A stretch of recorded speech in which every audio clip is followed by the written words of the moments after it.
On February 6, 1982, a couple walked into an auto supply store in Concord, California to exchange a part.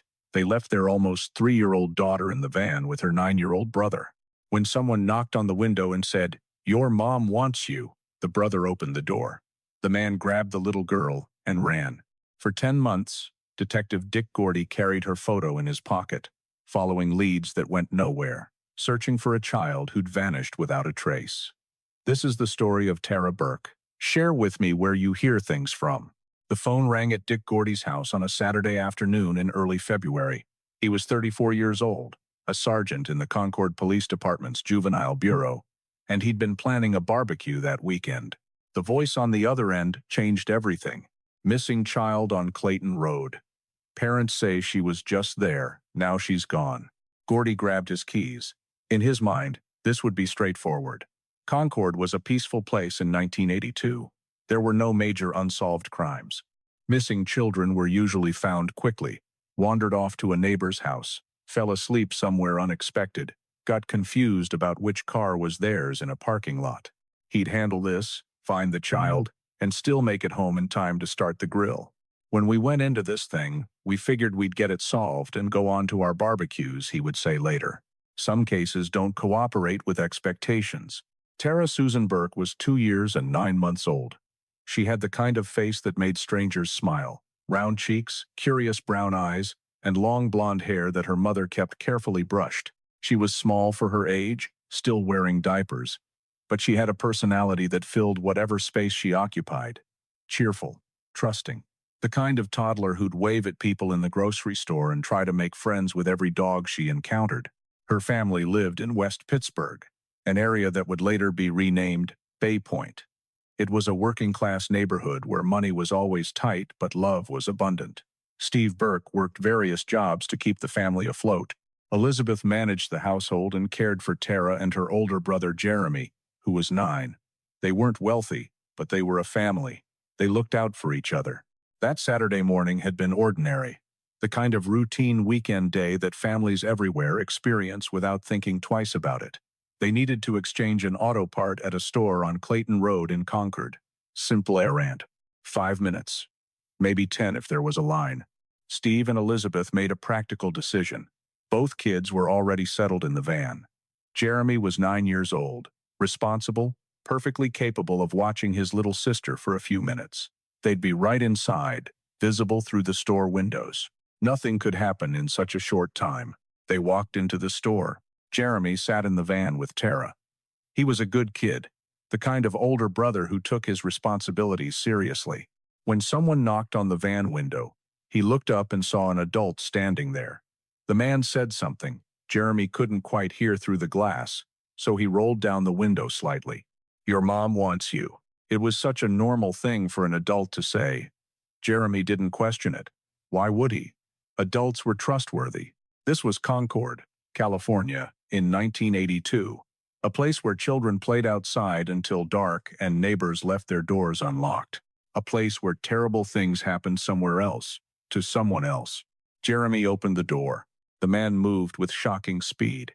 He grabbed Tara, lifted her small body over his shoulder, and was running before Jeremy could even process what was happening.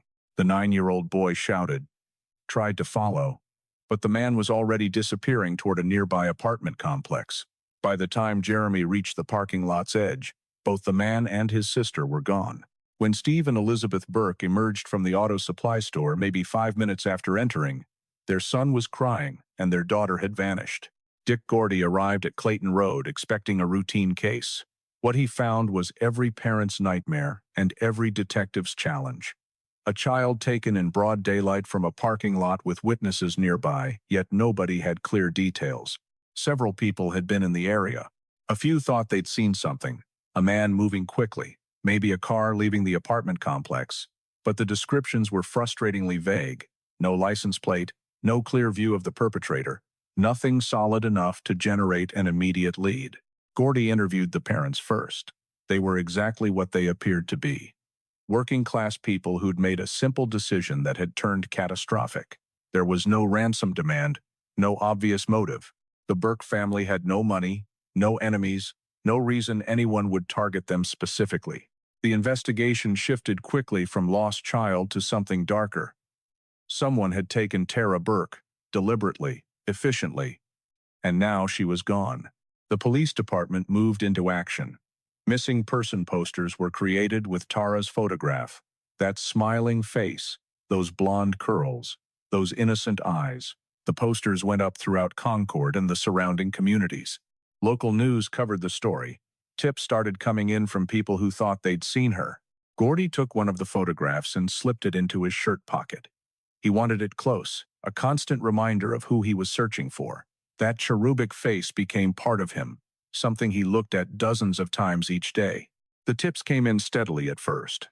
Someone thought they saw a blonde toddler at a gas station in Oakland.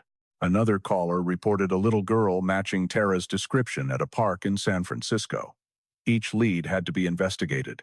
Each one required time and resources, and each one led absolutely nowhere. "I always felt we would find her," Gordy said later. "And for some reason, I thought we'd find her alive." But as February became March, and March became April, the confidence started to crack. The tips were slowing down, the leads were getting colder, and Tara Burke remained missing. Somewhere out there, a little girl with blonde hair was gone, and nobody knew where. The first week of the investigation consumed every waking hour. Gordy and his team canvassed the Clayton Road area repeatedly, knocking on doors, showing Tara's photo to everyone they encountered. They interviewed witnesses multiple times, hoping that with distance from the initial shock, people might remember additional details. The description of the man who'd taken Tara remained frustratingly imprecise. Young, maybe late teens or early 20s, average height and build, moving fast, the kind of description that could fit thousands of people in the Bay Area. The getaway car was equally vague. Someone thought they'd seen a vehicle leaving the apartment complex around the right time, but they couldn't describe the make, model, or color with any certainty. Definitely not enough for an alert or a search. The Burke family cooperated fully with the investigation, though cooperation was almost unnecessary given how transparently innocent they were. Police examined their finances, poverty, nothing hidden. They looked into their relationships, no conflicts, no enemies, nothing that suggested a targeted attack. They interviewed extended family members and friends. Everyone described the Burkes as simple, hard-working people who loved their children. The randomness of it was somehow worse than if there had been a clear motive. Random meant it could happen to anyone. Random meant there was no pattern to follow, no logic to unravel. By the second week, investigators had to confront an uncomfortable reality. They had no idea where Tara Burke was. They had no suspects. They had no evidence.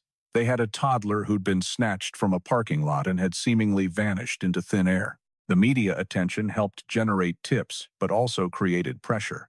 Local television stations covered the story extensively. Tara's face appeared on the evening news night after night. That blonde hair, that innocent smile, that image of a child who should have been safe. Steve and Elizabeth Burke aged visibly during those first weeks. The mother who'd left her daughter in the van for 5 minutes while she completed a simple errand now carried guilt that no reassurance could diminish. The father who'd made the same practical calculation thousands of parents make every day now questioned every decision he'd ever made. Jeremy, the 9-year-old brother, stopped sleeping well. He'd opened the door. He'd trusted the man who said their mom wanted them. The trauma of that moment would stay with him for years. Gordy made a promise to himself and to the Burke family. He wouldn't stop looking. No matter how long it took, no matter how cold the trail got, he would keep searching for Tara Burke. March brought a brief surge of hope. A caller reported seeing a toddler matching Tara's description at a rest stop near Sacramento. Gordy drove there immediately, his heart racing with the possibility that this might be the break. But when he arrived, the child in question was clearly not Tara. Different age, different features, different everything. The caller had meant well but had been mistaken. It happened again 2 weeks later. And then again, and again. Each false lead consumed hours or days. Each disappointment cut a little deeper. April arrived, and with it came the realization that this case was different from anything Gordy had worked before. The sheer absence of evidence was staggering. No witnesses who'd seen where Tara was taken. No physical evidence left at the scene. No ransom demand to provide direction. Just a child who'd been there one moment and gone the next. 10 months now looks like that long, Gordy would later say, holding his thumb and forefinger barely apart. But in 1982, as spring changed to summer and then fall, the days seemed interminable. He carried that photograph everywhere. It was the last thing he looked at before going to sleep and the first thing he thought about when he woke. The image was becoming worn at the edges from constant handling, but he couldn't stop taking it out, looking at it, reminding himself why he came to work every day. The investigation expanded beyond Concord. Alerts went out to police departments throughout California. Tara's case was entered into national databases. Her photograph was distributed to agencies across multiple states. The assumption was that whoever had taken her might try to leave the area, might try to get as far from the scene of the crime as possible. But there was another possibility, one that investigators didn't talk about openly but everyone understood. Maybe Tara hadn't left the area at all. Maybe she was close. Maybe she was being held somewhere nearby, in a house or apartment or storage unit that they'd walked past during their searches. That possibility haunted Gordy. The idea that she might be within miles, maybe even within walking distance, suffering while he was unable to find her. Summer brought both a renewed effort and a deepening despair. A major search was organized. Volunteers combing through parks and wooded areas, checking abandoned buildings and vacant lots. They found nothing. Not a piece of clothing, not a toy, not a single shred of evidence that Tara had been anywhere near the areas they searched. The tip line continued to ring, but the quality of the leads deteriorated. More psychics claiming visions, more well-meaning but mistaken people who thought they'd seen a blonde child somewhere. Fewer concrete, actionable pieces of information. By late summer, the Burke family was disintegrating under the pressure. The marriage between Steve and Elizabeth was showing strain. Jeremy was struggling in school. The household that had once been full of normal family chaos was now defined by absence and grief. Gordy kept calling them every few weeks, checking in, providing what updates he could, even when there was nothing new to report. The contact mattered more than the content. He wanted them to know that someone was still looking, still cared, still remembered. Fall arrived, and with it came a terrible milestone. 6 months since Tara had disappeared. Statistically, the chances of finding a missing child alive dropped dramatically after the first few days. 6 months was an eternity. Most cases were resolved one way or another long before this point, but Gordy refused to give up. He reviewed the case file obsessively, looking for something they'd missed, some connection they hadn't made. He re-interviewed witnesses, hoping that time might have jogged loose additional memories. He followed up on every tip, no matter how unlikely it seemed. The photo in his pocket was becoming more than just an investigative tool. It was personal now. That little girl's face had imprinted on him in a way he couldn't fully explain. He'd worked dozens of cases involving children over his career. He cared about all of them. But something about Tara Burke was different. Maybe it was the randomness of how she'd been taken. Maybe it was the complete absence of answers. Maybe it was just something about her face, that innocent trust that had been so violently betrayed. In late autumn, there was a moment of hope. Tara's case was featured on a national television program about missing children. The show reached millions of viewers across the country. The tip line lit up again with calls, and for a brief period, it felt like maybe this would be the breakthrough they needed. But once again, every lead fizzled. Every reported sighting turned out to be a different child or a case of mistaken identity. The surge of attention faded, and the case settled back into its terrible stasis. By early December, as the 10-month mark approached, Gordy was exhausted. Not just physically, though the long hours had taken their toll. He was emotionally depleted in a way he'd never experienced before. The constant hope followed by disappointment. The weight of knowing that somewhere, Tara Burke was either suffering or dead, and he couldn't do anything about it. He still carried the photo. He still looked at it every day. But the optimism he'd felt in February had been replaced by something darker, a grim determination to keep searching even if he never found her, to never let this case go completely cold, to never let Tara Burke become just another unsolved file in a dusty archive. And then, on December 18th, 1982, the phone rang. The call came into the San Francisco Police Department on a cold Saturday evening. A man had brought in an 11-year-old boy who claimed he had escaped from someone holding him against his will. The boy was frightened, malnourished, and visibly bruised. He told officers there was also a little girl who needed help. The boy's name was Mac, and his story was almost impossible to believe. For months, he said, he had been held in a van by two men who promised him money to babysit a toddler but instead made him a prisoner. He had finally escaped through a roof ventilator and gone straight to someone he trusted, begging to be taken to the police. Now, Mac was offering to lead officers back to where the van was parked. San Francisco police moved quickly. Within an hour, officers had surrounded a van parked on a seedy street in a neighborhood known for drugs and other crime. They could see movement inside. One officer knocked, announced their presence, and ordered the door opened. When they entered, they found a scene that would haunt everyone who witnessed it. A little girl lay on a bed at the back of the van with a teenage male, both unclothed below the waist. The interior was filthy, trash piled everywhere, a stench that suggested nothing had been cleaned in months. Evidence was everywhere. Photographs scattered across surfaces, film equipment, materials that unmistakably documented exploitation. The girl looked at the officers with confusion and fear. She didn't speak. She didn't seem to understand who they were or why they were there. One officer tried gently to engage her, asking her name. The child didn't respond. She genuinely appeared not to know the answer. The teenage male was taken into custody immediately. Officers also found an adult male in the front of the van, later identified as Louis Treefrog Johnson, age 33. He was arrested without resistance, too disoriented from sleep to react. As officers processed the scene, someone made a connection. There had recently been a case on national television, a missing toddler taken from Concord about 10 months earlier. Blonde hair, brown eyes. This girl's hair was short and brown, but the age was right. The general description fit. They called Concord police. Did they still have an open case on a missing toddler named Tara Burke? The phone rang at Dick Gordy's house. As he listened to the description, his heart pounded so hard he thought it might burst. A little girl, about 3 years old, found in a van, didn't know her name, hair dyed brown, but appearing naturally blonde underneath. "I'm on my way," Gordy said. He gathered the materials he'd kept from the case, including fingerprints lifted from items in Tara's bedroom back in February. If this was Tara, the prints would match. The drive across the Bay Bridge felt endless. Gordy's mind raced. It could be her, but he'd chased false leads before.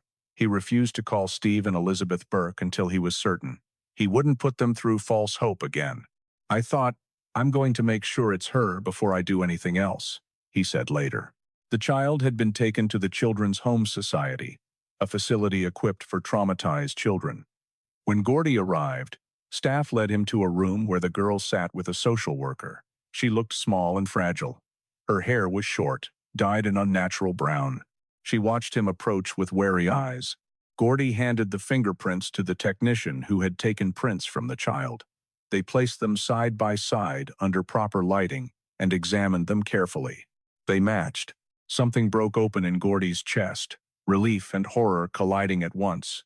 Relief because, after 10 months, Tara Burke was alive. Horror because she had been alive the entire time, enduring things he could barely imagine. He approached her slowly and pulled out the photograph he'd carried in his shirt pocket for 10 months. The picture of a smiling toddler with long blonde hair, its edges worn from constant handling. He held it where she could see and asked one simple question. "Who is that?" The girl studied the photo. Something shifted in her eyes. Not full recognition, but a deep, buried memory stirring. She spoke for the first time since being found. "That's me, and I want my long hair back." Gordy had to turn away to compose himself. It was her. After 10 months, after hundreds of dead ends, Tara Burke had been found. But as the hours passed and the full scope of the case emerged, his relief was tempered by a horror unlike anything he'd known. Mac began telling investigators what had happened. What emerged was a nightmare of systematic abuse that had lasted for months. Mac said Louis Johnson had offered him $200 to babysit a little girl. Mac needed the money. His home life was difficult, and to an 11-year-old, $200 felt enormous. He agreed. There was no babysitting job. Instead, Mac became a prisoner in the van alongside Tara. He was beaten with a rubber hose when he resisted. He was starved as punishment. He was subjected to things no child should endure. Mac described how Tara was altered. Her long blonde hair, so recognizable from missing posters, had been cut and dyed brown. She was kept unclothed much of the time to prevent escape. She was repeatedly told she was a boy, until she began to believe it. Food became a weapon. Compliance meant eating. Resistance meant hunger. Tara's natural willfulness was dismantled and replaced with learned helplessness. Mac's testimony was detailed and devastating.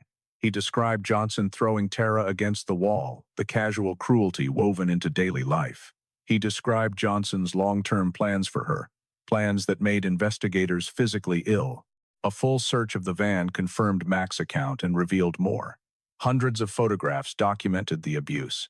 Films had been made, at least 2 pornographic movies featuring Tara. Equipment for duplication suggested Johnson was part of a larger network. The van itself functioned as a mobile prison, constantly moving through San Francisco, never staying long enough to attract attention. Johnson relied on underground contacts, people who allowed him to park in different neighborhoods, who either didn't know or didn't care what was happening inside. For Gordy, walking through the van felt like entering a darkness he hadn't known existed. Here I am, the kid from this polite city of Concord, looking at the underground of San Francisco, he later said. A certain innocence was destroyed in me. It wasn't just the depravity, it was the infrastructure, the network, the planning, the scale. This wasn't opportunistic violence. It was organized, deliberate, and far darker than he'd imagined. The investigation expanded quickly. Luis "Tree Frog" Johnson was identified as the architect. He had deep ties to San Francisco's sexual underground and a long pattern of predatory behavior. The teenage male was identified as Alex Cabarga, 17 years old. Initially treated as a co-perpetrator, he had physically abducted Tara and been present throughout her captivity. But as investigators dug deeper, the picture became more complex. Cabarga had met Johnson at age 5 at Project 2, an experimental communal living space in an old warehouse. Drugs, open sexuality, and a complete absence of safeguards defined the environment. By age 7, Johnson was grooming him. By 9, Cabarga's mother relinquished custody, effectively handing her son to his abuser. For 8 years, Cabarga lived under Johnson's control, beaten, starved, psychologically dismantled. By 17, he had spent most of his life imprisoned. The question that would later haunt courts was simple and unbearable. When does a victim become responsible for the crimes they were trained to commit? But in December of 1982, the focus was elsewhere, on Tara, on her medical care, on helping her understand who she was, and on preparing to reunite her with a family she no longer remembered. Gordy stayed in San Francisco that night, ensuring every detail was documented.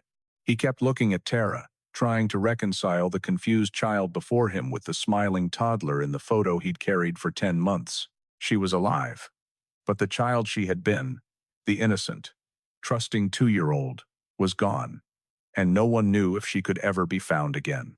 The reunion between Tara Burke and her parents took place at a facility designed for encounters like this, with counselors present to help manage the trauma and confusion. Steve and Elizabeth Burke entered the room barely breathing, afraid that if they moved too quickly or spoke too loudly, the miracle before them might somehow evaporate.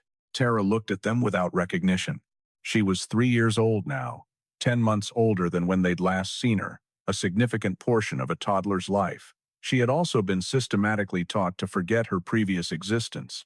The people in front of her were strangers, and she didn't understand why they were crying or why they wanted to touch her. The counselors had prepared her parents for this possibility, but understanding it intellectually was very different from experiencing it. Elizabeth sobbed. Steve stood frozen, unable to process the collision of joy and devastation. But they were her parents, and slowly, carefully, with professional support, they began the long process of rebuilding connection. After several days of evaluation and initial counseling, Tara was released to their custody. She returned to the house in Bay Point, the same house she had left that February morning 10 months earlier. Her room was exactly as she'd left it, preserved by a mother who had never stopped hoping. But Tara didn't remember the room. She didn't remember the house. She didn't remember her 9-year-old brother Jeremy, who tried to talk to her and was met only with confused stares. California's Victims of Violent Crime program provided funding for therapy, and Tara was enrolled immediately with a trauma specialist experienced in working with very young children. The maximum allocation was $10,000, which seemed substantial, but would prove insufficient for the depth of trauma she carried. Her physical recovery was relatively straightforward. She was malnourished but had no permanent physical injuries. Her hair would grow back. The burns from the lotion Mac had described left no visible scars. Her body would heal. The psychological recovery was far more complex. At 3 years old, Tara's sense of identity had been systematically dismantled. She had been told she was a boy, and believed it. She had forgotten her name. She had learned that adults were sources of pain and fear, rather than safety. She had developed survival mechanisms suited to life in a van, but maladaptive for normal childhood. Therapy was difficult. Tara was too young to articulate most of what had happened, but her behavior told the story. She feared being touched. She had nightmares. She displayed sexualized behaviors inappropriate for her age. She hoarded food, having learned that eating was conditional, not guaranteed. The therapist worked with the family to create structure and safety, helping Tara understand that this new environment followed different rules. Progress came in tiny increments: a day without a major tantrum, a night with only one nightmare instead of 3, a moment of spontaneous laughter suggesting the child she'd been still existed somewhere inside. While Tara began her recovery, the criminal cases against Luis Johnson and Alex Cabarga moved forward. Johnson's trial was straightforward. The evidence was overwhelming: photographs, films, Mac's testimony, and physical evidence from the van. He was sentenced to 527 years in prison, a symbolic life sentence ensuring he would die behind bars. Cabarga's case was more complicated. At 17, he could be tried as an adult. He had physically abducted Tara, been present throughout her captivity, and participated in maintaining the conditions that traumatized her. But the defense presented extensive evidence of Cabarga's own victimization. Expert witnesses testified about grooming and how 8 years of abuse, beginning at age 9, had profoundly altered his psychological development. They argued that someone could be both victim and perpetrator, that trauma could shape behavior beyond conscious control. The jury convicted Cabarga with visible reluctance. He was sentenced to 208 years in prison, reflecting both the severity of his crimes and the jury's uncertainty about how to weigh his victimization. An appellate court later ruled that a 208-year sentence for someone abused since childhood constituted cruel and unusual punishment. It was reduced to 25 years.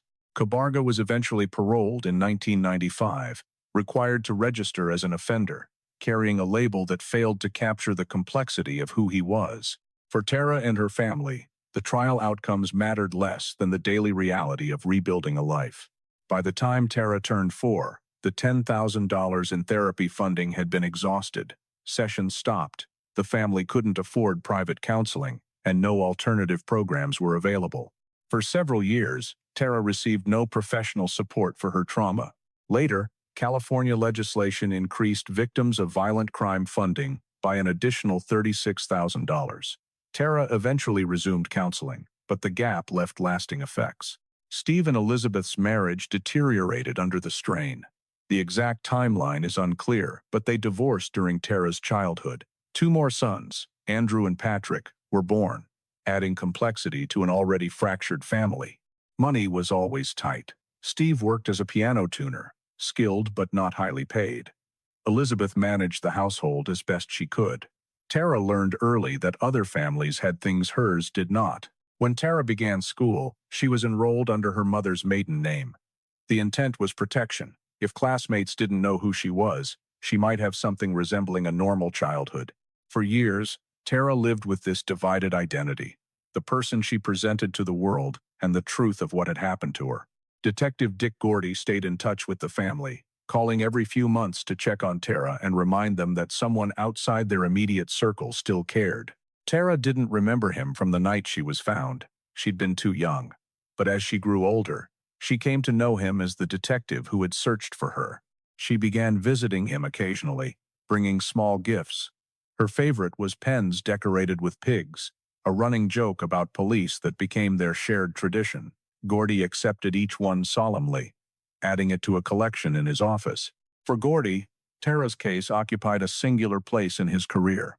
He'd worked hundreds of cases, helped dozens of children, but something about this one stayed with him. Perhaps it was the 10 months carrying her photo, or the moment she asked for her long hair back, or simply the depth of his investment.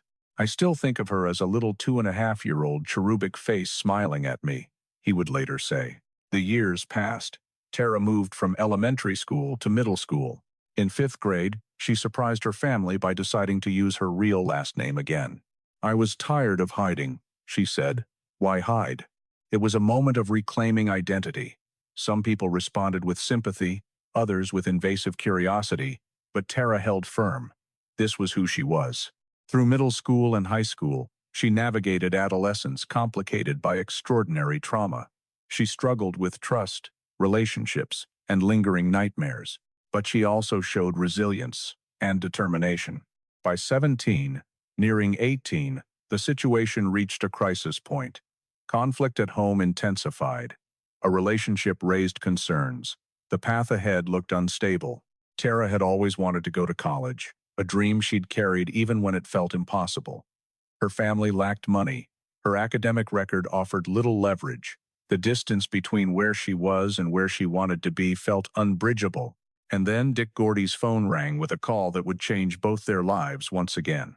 In early 1997, Dick Gordy heard through mutual contacts that Tara Burke was struggling.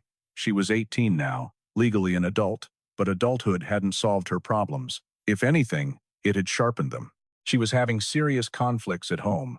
She was in a relationship that worried the people who cared about her. She dreamed of college but had no clear path to get there. By then, Gordy had risen to lieutenant in the Concord Police Department. He was respected, well-connected across Bay Area law enforcement, and finally in a position to do something meaningful. He made a decision. He was going to intervene. I kind of shouldered my way into her life, he later explained. And I said, "This is a great opportunity for you." Gordy reached out to an assistant sheriff in Santa Clara County, who had met Tara when she spoke to a victims group the previous year. Together, they began exploring options. What if they could get Tara into San Jose State University? It would remove her from a difficult home situation, give her the education she wanted, and provide structure, support, and a chance at a different future. But getting Tara into college wasn't simple. She needed academic support. Her grades were adequate but unremarkable, and she still had to take the SAT. She needed help navigating applications, guidance through a system she'd never been taught to understand, and most critically, she needed money. Tuition, housing, books, food, transportation, the costs were significant, and the Burke family had nothing to contribute. Gordy began assembling a plan. He found tutors to help Tara prepare for the SAT and strengthen basic academic skills. He worked with her on applications, walking her step by step through the process. And he used his connections within the Concord Police Officers Association to start raising funds. The officers of Concord had followed Tara's case from the beginning. They remembered the search, the discovery, the little girl who didn't know her name. When Gordy explained what he was trying to do, the response was immediate. Officers donated from their own pockets. The association allocated funds. Within weeks, Gordy had secured enough to cover Tara's first year. He also approached a local businessman with a request. Would he donate a car for a young woman trying to rebuild her life? The businessman agreed. A red Mustang, used but reliable, became Tara's transportation and her independence. That summer, Tara entered a 5-week bridge program at San Jose State designed to prepare disadvantaged students for college life. The schedule was demanding: academic work, time management, social integration, all the skills that would determine whether a student succeeded or failed once the semester began. Tara committed fully. She attended every session, completed every assignment, asked questions when she didn't understand, and helped classmates who were struggling. Her effort impressed instructors and peers alike. By the end of the program, her fellow students voted her the nicest person in the group. She also received the award for being most dedicated. These weren't symbolic gestures. They reflected something genuine about who Tara had become. Someone who had endured unimaginable harm and still chose kindness. Someone who worked harder than anyone else because she knew what this opportunity meant. When fall semester began, Tara moved into a dorm at San Jose State. It was small, painted cinder block walls, worn cabinets, the kind of institutional space thousands of students inhabit every year. But to Tara, it was a palace. It was hers. She decorated carefully. Halloween spiderwebs and plastic spiders hung from the ceiling. A Marvin the Martian stuffed doll sat on her bunk. Shelves held granola bars, instant soup, and brightly colored textbooks. She was living independently for the first time, managing her own time, making her own choices, building a life that belonged entirely to her. But Tara didn't just have a dorm room. She had something else that mattered more. Every weekend, she drove her red Mustang from San Jose to Martinez, where Dick Gordy's girlfriend, Laura Stitch, lived. Laura had a 9-year-old daughter named Brittany, and from their first meeting, Tara and Brittany connected instantly, like sisters who'd been waiting for each other. Laura welcomed Tara without hesitation or conditions. Tara needed a place to feel safe and loved. Laura had room in both her home and her heart. It was that simple. Weekends settled into an easy rhythm. Tara arrived Friday evenings, tired but already relaxing as she pulled into the driveway. She did laundry, both necessity and comfort. She baked cookies with Laura, the kitchen filling with warmth and vanilla. She played with Brittany and the family cat, Muffin, experiencing a version of ordinary domestic happiness she'd missed growing up. Sometimes they went to movies or the mall. Other weekends, they headed to racetracks where Gordy competed. Gordy raced with a team called Gold Star alongside 3 other law enforcement friends, competing in Sports Car Club of America events across Northern California. Speeds reached 120 miles per hour at tracks like Sears Point and Laguna Seca. Gordy owned one race car and shared another. Tara became part of the pit crew. She learned race day routines, maintenance, strategy. She loved the focus, the teamwork, the intensity. She told Gordy she wanted to drive someday, even compete once. "I need better driving skills, though," she joked. "I drove Dick around once and scared him." That fall, they traveled to Reno for Gordy's first professional race. It was Tara's first visit to the city, and everything impressed her. The energy, the massive hotel with 2,001 rooms, the sense of possibility. Gordy finished 21st out of 38 drivers who completed the race, satisfied simply to have avoided crashing.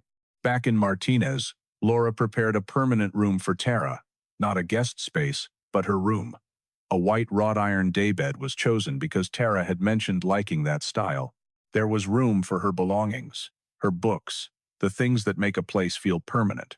Tara no longer had a room at her mother's house in Bay Point, now crowded with younger brothers. Her father was busy raising Andrew and Patrick elsewhere. She loved her biological family and stayed connected, but they couldn't give her what Gordy and Laura could. She wrote Laura a card that captured it best.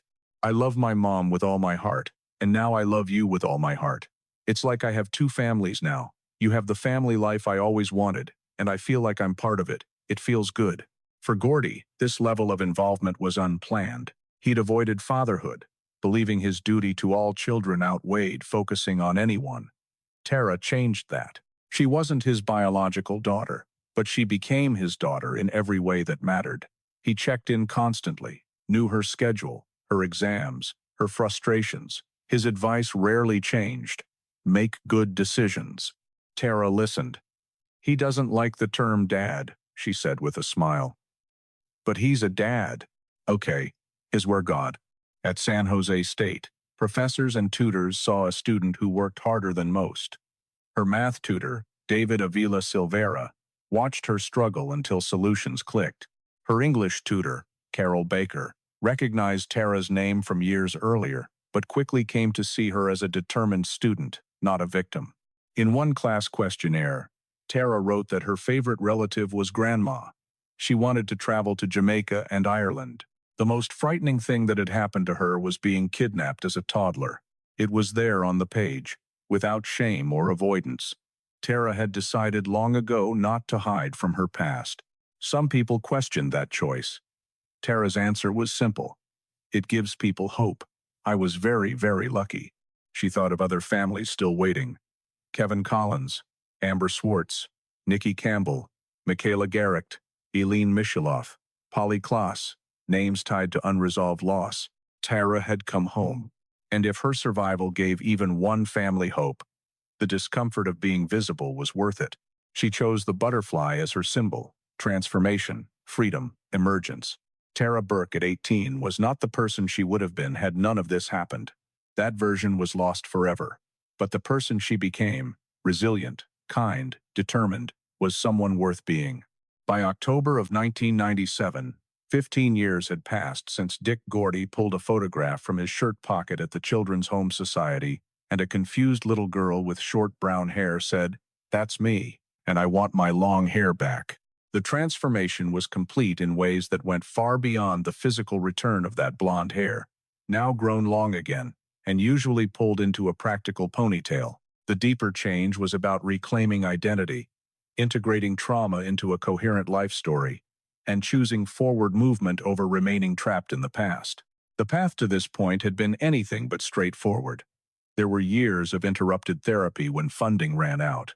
There was family dissolution, divorce, financial strain, household chaos. There was the decision to hide her identity in elementary school, followed by the decision to reclaim it in 5th grade. There were failed relationships and trust that had to be rebuilt piece by piece. Yet through it all, certain constants remained. Her biological family loved her, even when they couldn't give her everything she needed. And Dick Gordy never stopped checking in, never stopped caring, never allowed her to become just another closed file. For Gordy, the 15-year journey reshaped his life. He'd started as a 34-year-old sergeant who never wanted children, convinced his responsibility was to all children rather than any one in particular. Tara taught him that sometimes the most meaningful commitment is to show up for one person fully, not just in crisis but in recovery, not just for rescue but for the decades of rebuilding that follow. When we went into this thing, we figured we'd get it solved and go on to our barbecues, he'd said back in February of 1982. That barbecue had been canceled that day, and in a sense, he'd never returned to it. The case meant to take hours took months to solve, and 15 years to truly complete.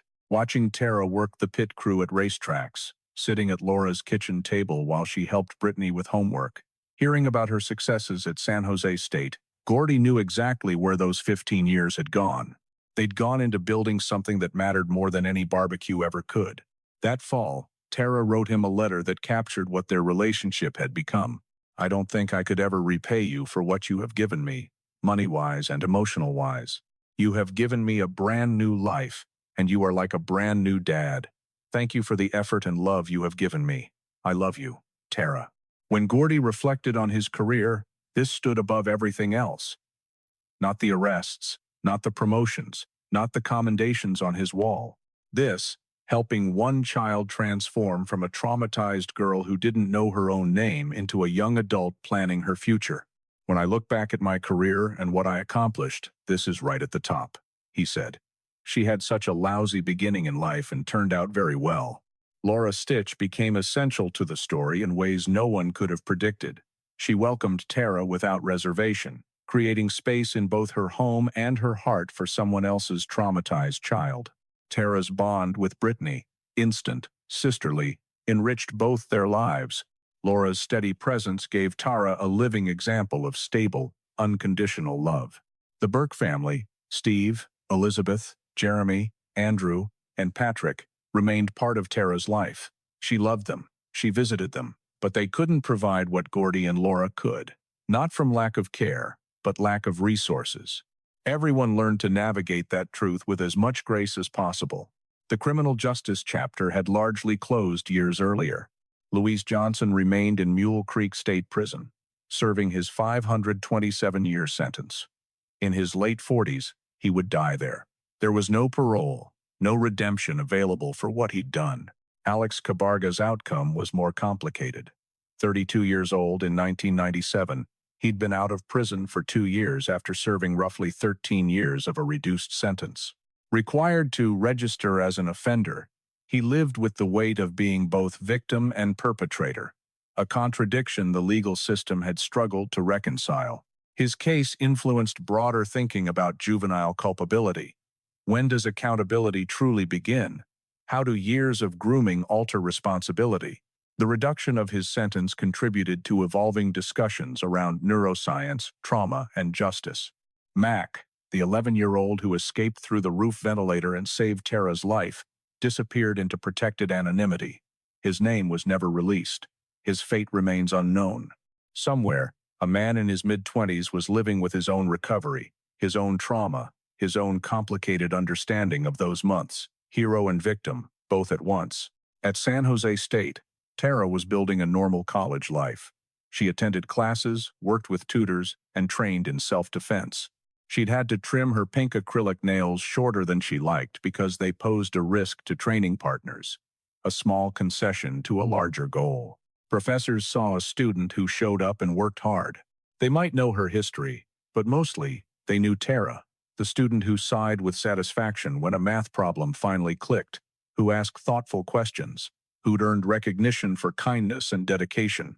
The butterfly symbol Tara had chosen years earlier became central to how she understood herself. The cocoon had been that van, those 10 months of systematic erasure. Emergence was slow, years of therapy, struggle, and rebuilding. But by 18, she had transformed. Not into the person she would have been had none of this happened, that version was lost forever, but into someone who integrated trauma without being defined by it. She had her long hair back. She had her name. She knew who she was. Not the confused child told she was a boy, not broken, not defined by what had been done to her. She was Tara Burke, college student, daughter to 2 families, survivor whose life became proof of what recovery can look like, with the right support at the right time. The phone call that changed Dick Gordy's life in February of 1982, the one that canceled his barbecue and sent him to Clayton Road, had led here, to a young woman dreaming of travel to Jamaica, to relationships that transcended biology and duty, to the understanding that the most important work often begins after the case is solved. On weekend mornings in Martinez, Tara woke in the room with the white, wrought-iron daybed and smelled coffee brewing downstairs. She heard Brittany's voice and Laura's laughter, and knew that whatever challenges the week brought, she had this place to return to. Normal problems, normal life, the kind of ordinary that once seemed impossible. 15 years after being found in a van without knowing her own name, Tara Burke was free in every way that mattered. The butterfly had emerged from the cocoon, spread its wings, and was moving toward a future she chose for herself. And Dick Gordy, the detective who never planned to be a father, learned that sometimes the most important relationship in your life begins with a phone call that changes everything. The barbecue could wait. This was more important. If Tara Burke's story moved you, subscribe to this channel right now. We tell the stories that deserve to be remembered. Cases where hope won, where survivors became warriors, where one person's refusal to give up changed everything. Hit that notification bell because these stories need your voice amplifying them. Comment below if you remember hearing about Tara's case in 1982. Share this video with someone who needs to know that recovery is possible. Every subscription helps us keep telling stories that matter. Subscribe today, because some survivors deserve more than silence.